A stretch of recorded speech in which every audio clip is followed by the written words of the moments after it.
नवरात्र अनुष्ठान कर रहे हैं। इसके बारे में आज से करीब 100 साल पहले से ही भविष्यवाणी हो रही है कि भाई 2012 जो होगा वो टर्निंग पॉइंट होगा इस दुनिया के लिए, इस विश्व के लिए। ठीक है साहब, ये 2012 के बाद कुछ ने तो यहाँ तक भविष्यवाणी कर दी साहब ये दुनिया नहीं रहने वाली है 2012 के बाद। मैंने ये भी सुना है। ठीक है, टीवी वगैरह में भी हमने देखा कि भाई 2012 के बाद कुछ ब्रह्मांडीय ऐसा परिवर्तन होने वाला है कि उलट पुलट हो जाएगा।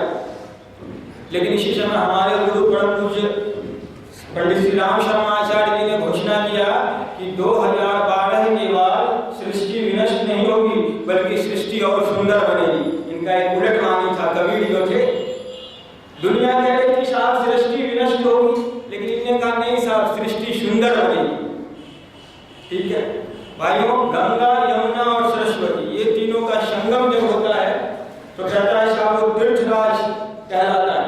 अभी प्रयाग में तीर्थराज, ये यमुना और सरस्वती का लोप हो गया। पहले ऐसा कहा जाता था कि जब तीर्थराज में लोग स्नान करते हैं तो उसका फल लोगों को तुरंत मिलता है। क्या फल तुरंत मिलता था?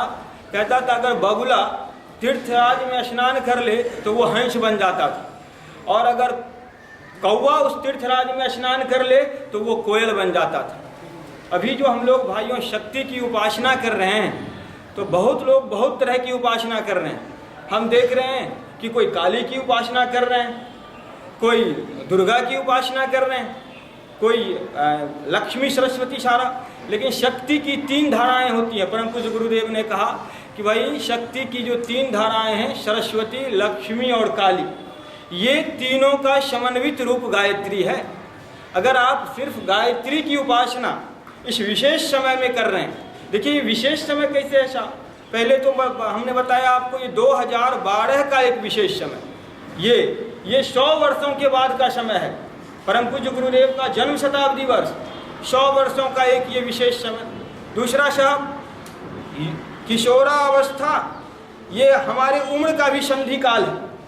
नवरात्र ऋतुओं का संधि काल, हमारे उम्र का संधि काल। ये 100 वर्षों के बाद आया हुआ यह समय 3 हो गया। और कहाँ आप कर रहे हैं? सबसे बड़ी बात है आप अनुष्ठान कहाँ कर रहे हैं? सामूहिक साधना इस दैवी वातावरण में, इस शक्तिपीठ पर। किसके संरक्षण में? ऋषियों के संरक्षण में। इतने सारे सुयोग और संयोग हमारे साथ भाइयों बने हुए हैं। ठीक है, तो मैं कह रहा था कि शक्ति की 3 धाराओं को मिला करके एक ही शक्ति, सिर्फ गायत्री शक्ति की अगर आप उपासना करते हैं साहब तो आप सारी चीज़ों से परिपूर्ण हो सकते हैं। परम पूज्य गुरुदेव कहते थे कि बेटा 3 ही चीज़ों के कारण आदमी दुखी होता है। पहला क्या है साहब? अभाव। अगर आपके पास अभाव है तो आप दुखी हैं। अगर आपके पास ज्ञान नहीं है, अज्ञानता है आपके पास, तब आप दुखी हैं। अभाव को दूर कौन करता है साहब? लक्ष्मी। अज्ञान को दूर कौन करता है साहब? सरस्वती। और अगर आपके पास शक्ति नहीं है, शक्ति को कौन दूर करता है साहब? आशक्ति को कौन दूर करता है? तो काली शक्ति। ये तीनों का समन्वित रूप परम पूज्य गुरुदेव ने गायत्री महाशक्ति को बताया। आप सोच सकते हैं भाइयों, अगर आप परम पूज्य गुरुदेव को सिर्फ एक सिद्ध पुरुष के तरह देखेंगे तो चलिए दूसरी बात है, हमारे बहुत सारे भाई नए हैं। अगर आप पंडित श्री राम शर्मा आचार्य जी का अगर आप अध्ययन करेंगे तो आप पाएंगे भाई कि इनसे बड़ा क्रांति कोई किया ही नहीं आज तक। जितने भी क्रांतिकारी हुए, जितने भी सामाजिक प्रणेता हुए, अगर आप इनको हर दृष्टिकोण से देखें तो इनसे बड़ा कोई क्रांतिकारी नहीं हो सकता। गांधी जी के समय में ये जब आगरा में श्री राम मत के नाम से स्वतंत्रता संग्राम में भाग ले रहे थे तो क्या हुआ साहब? ये युग दृष्टा थे, इनको तो पता चल गया कि बहुत कम समय में हमारे देश को आज़ादी मिलने वाली है। लेकिन क्या है साहब, आज़ादी मिलने वाली तो है, लेकिन इसके बाद बहुत बड़ी विडंबना खड़ी होगी समाज में। क्या खड़ा होगा साहब समाज में?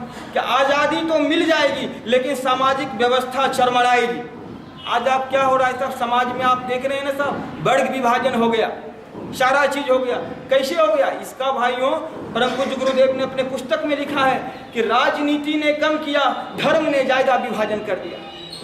ये गायत्री रूपी रत्न बंद था भाइयों, मुट्ठी मतलब क्या चंद लोगों के हाथों में बंद करके रख दिया था।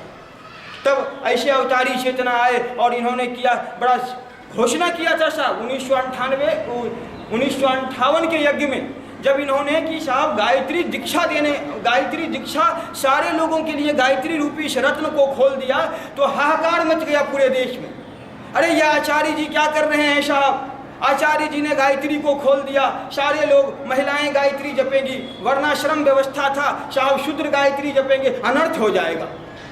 परम पूज्य गुरुदेव सारे लोगों को बुलाए, सारे मठाधीश, महामंडलेश्वर, संत, महंत, सारे लोगों को बुलाए और उन्होंने बड़ा रौबदार आवाज में कहा, मैं पंडित श्री राम शर्मा आचार्य गायत्री को सिद्ध करके गायत्री को मुक्त किया है। किसी महामंडलेश्वर, मठाधीश, संत, महंत अगर किसी को शास्त्रार्थ करना हो तो वह शास्त्रार्थ करके देखें। शास्त्रार्थ जीव से नहीं जीवन से होता है और हमने जीवन को सिद्ध करके दिखा दिया है। कोई नहीं आए, कोई नहीं आए, ठीक है। और ये गायत्री रूपी रत्न सारे लोगों के लिए खोल दिया गया भाई, ठीक है। अब ये गायत्री से अगर आपने ये गायत्री महामंत्र का भाइयों अनुष्ठान किया है तो आपकी 3 चीजें तो अवश्य भाइयों दूर होंगी। कायाकल्प हो जाता है आदमी का भाइयों।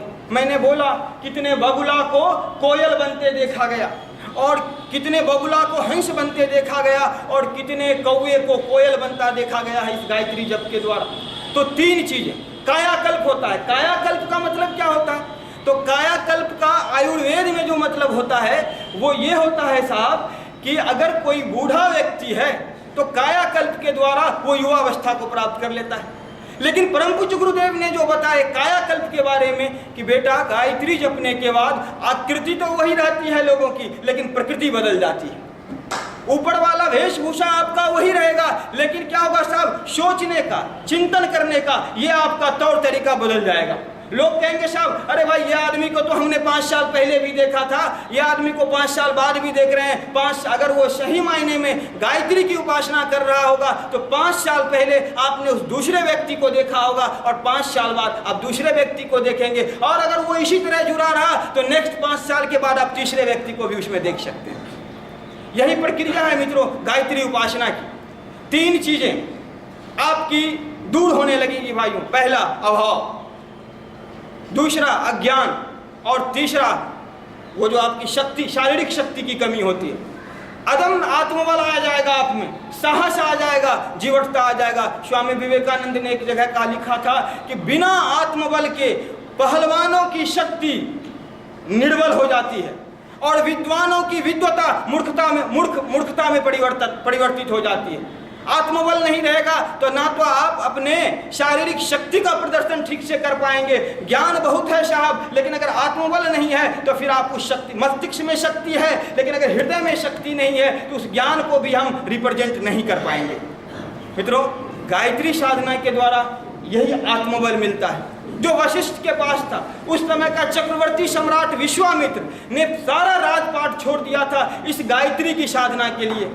काधिक बलम क्षत्रिय बलम ब्रह्म तेजो बलम बलम। क्षत्रिय बल को धिक्कार है, राजा वाले बल को धिक्कार है साहब, हमें तो ब्रह्म बल प्राप्त करना है। और वो चले गए थे गायत्री की उपासना करने के लिए।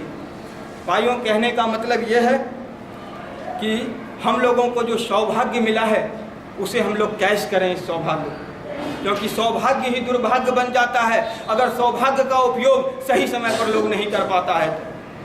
ठीक है, तो आपको ये अवसर मिला है, आप इस अवसर को खोने नहीं देंगे। दूसरी बात, एक चीज़ और आपको ये 9 दिनों के बाद परिलक्षित होने लगेगा। पहला क्या साहब, तो पहला धार्मिकता। ये धार्मिकता का मतलब क्या? धार्मिकता का मतलब परम पूज्य गुरुदेव ने पूजा पाठ के बारे में नहीं बताए थे। धार्मिकता का मतलब उनने कहा था साहब कि कर्तव्य पारायणता। हमारे लिए क्या कर्तव्य है साहब? हम अभी स्टूडेंट हैं तो हमारा कर्तव्य है पढ़ना। हम अभी स्टूडेंट हैं तो हमारा कर्तव्य है साहब माता पिता के आज्ञा का पालन करना, समाज में सज्जनोचित व्यवहार करना। हम अभी युवा हैं तो साहब हमारा ये कैरेक्टरिस्टिक प्रॉपर्टीज होना चाहिए कि साहब हम अध्ययनशील हों, हम बलिष्ठ हों, शरीर से भी मजबूत हों, हम आशावादी हों। तो ये पहला धार्मिकता आपके भीतर डेवलप होने लगेगा। दूसरा क्या होता है साहब? दूसरा होता है आध्यात्मिकता। आज तक आपने कभी नहीं सोचा होगा कि मैं क्या हूँ, मेरा स्वरूप क्या है, मेरा लक्ष्य क्या है, मैंने पीछे क्या क्या गलतियाँ की, यानी आप अपना स्व मूल्यांकन करना शुरू कर देंगे। और तीसरा आस्तिकता। आस्तिकता मतलब कर्म फल पर सिद्धांत, कर्म फल के सिद्धांत पर भरोसा। अगर हम साहब सही काम करेंगे तो हमें सही फल मिलेगा, अगर हम बुरा काम करेंगे तो साहब हमें बुरा फल मिलेगा। ठीक है भाइयों, एक बात मैं और बताना चाहूँगा, ये गायत्री बहुत ही श्रेष्ठ चीज़ है, लेकिन गायत्री माता किसको अपने गोद में बैठाती है? मैंने परम पूज्य गुरुदेव के एक प्रवचन में सुना था। मैं आपको ये बता देता हूँ, मैं ये नहीं कहता हूँ कि भाई यहाँ सब 100% सन्यासी बन जाओ, ये संभव भी नहीं है, लेकिन कुछ तो किया जा सकता है। उनने कहा कि बेटा गायत्री वरण किसको करती है? ये आपको पता है सावित्री नाम की लड़की ने सत्यवान नाम के लड़का से शादी किया था, यह जानते हुए भी कि सत्यवान का उम्र 1 साल है। इसी तरह यह गायत्री माता वरण किसको करती है? तो भाइयों, ये जो गायत्री माता वरण करती है वो जैसे क्या साहब, मैं एक कहानी के माध्यम से इसको कहना चाहूँगा। भगवान राम ने क्या किया था साहब? तो माँ जानकी का अपहरण कर लिया था। भगवान राम ने माँ जानकी का अपहरण कर लिया और उसका जो बड़ा भाई कुंभकर्ण था वो रावण से भी बहुत बड़ा पुरुषार्थी था। तो वो कुंभकर्ण तपस्या कर रहा था। क्या तपस्या कर रहा था साहब? कि हम 6 दिन तक पढ़ाई करते रहें और एक ही दिन सोएं। रावण को डर लग गया, अरे बाप, ये तो बहुत बड़ा पुरुषार्थी निकल गया। तो ये पूरा तप में लीन था, भगवान जी प्रकट हो गए। तो रावण ने क्या किया? कालनेमी के द्वारा उसकी बुद्धि को उलट दिया। तो उससे बोला क्या चला गया कुंभकर्ण से कि प्रभु हम 1 दिन जगे और 6 महीना सोए रहे। जो कहना था उसका उल्टा कह दिया। भगवान ने कह दिया तथास्तु, ऐसा ही होगा। अब वो सोया हुआ रहता था। लेकिन रावण अगर किसी विकट से विकट परिस्थितियों में फंसता था तो वो जानता था, रावण चूंकि खुद बहुत बड़ा ज्ञानी था और विद्वान था, कि मेरे समस्या का समाधान मेरा बड़ा भाई ही कर सकता है।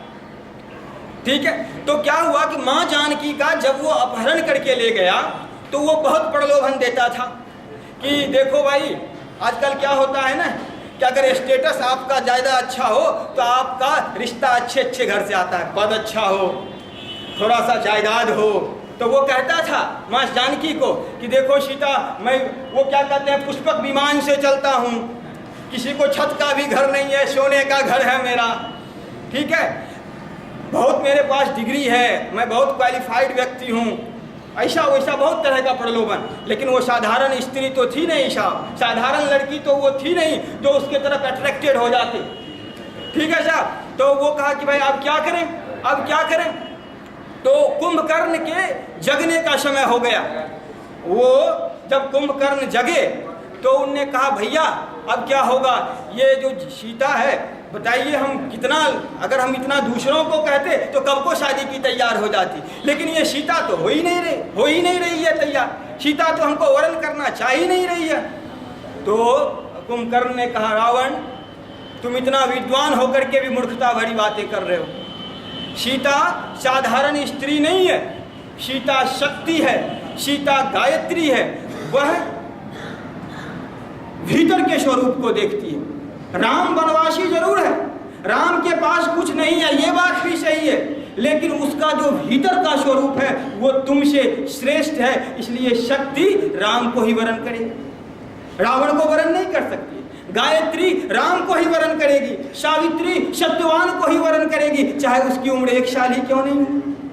ठीक, अगर हमको आपको ये गायत्री माता वरण करे, अगर आप ये चाहते हैं तो आपको हमको भी अपनी आंखों में दिव्यता का भाव पैदा करना होगा। ये 9 दुर्गा का जो 9 देवियों का जो अनुष्ठान है ये हमें यही सीख देती है। अगर हमें फायदा लेना है तो हमारे भी आंखों में दिव्यता का भाव होना चाहिए। क्यों साहब, आपकी बहन मेरी बहन, आपकी बेटी हमारी बेटी, आपकी माता हमारी माता, ऐसा भाव हमारे आपके भी आंखों में होना चाहिए। विश्वास मानिए भाई, परम पूज्य गुरुदेव कहते थे, बेटा 2 चीज ऐसा है जो आदमी के ईमान को हिला करके रख देता है, और अगर इस 2 चीज को आदमी संयमित कर ले, इस 2 चीजों पर अगर आदमी एकत्व कायम कर ले, तो वो भगवान को भी कह सकता है कि प्रभु आप नीचे उतरिए, हम आपके दर्शन करना चाहते हैं। उन्होंने कहा पर धन और पर नारी, ठीक है, यही दो जगह धन और नारी के जगह लोगों का ईमान गड़बड़ा जाता है। अभी आप गायत्री उपासना कर रहे हैं, बड़ा ध्यानपूर्वक उपासना करते हैं, लेकिन आपकी उपासना और फलित हो भाइयों। मैंने पहले भी कहा आपको सन्यासी नहीं बनना है, लेकिन आपको आवश्यक संयम तो करना ही पड़ेगा, तभी आपकी शक्ति रुकेगी। नहीं तो प्रकृति जो आपको ऊर्जा दे रही है वो क्या होगा साहब, बिना संयम के ऊर्जा तो आपको प्रकृति दे रही है, लेकिन अगर संयम नहीं हो पाएगा तो आप उस ऊर्जा का अपने जीवन में उपयोग नहीं कर पाएंगे। डेवलपमेंट, कंट्रोल, देन यूटिलाइजेशन, ये मैनेजमेंट का फॉर्मूला है, प्रबंधन का। पहले विकास उत्पन्न होता है, फिर उसको आप नियंत्रित करें और फिर उसको आप अपने जीवन में उपयोग करें।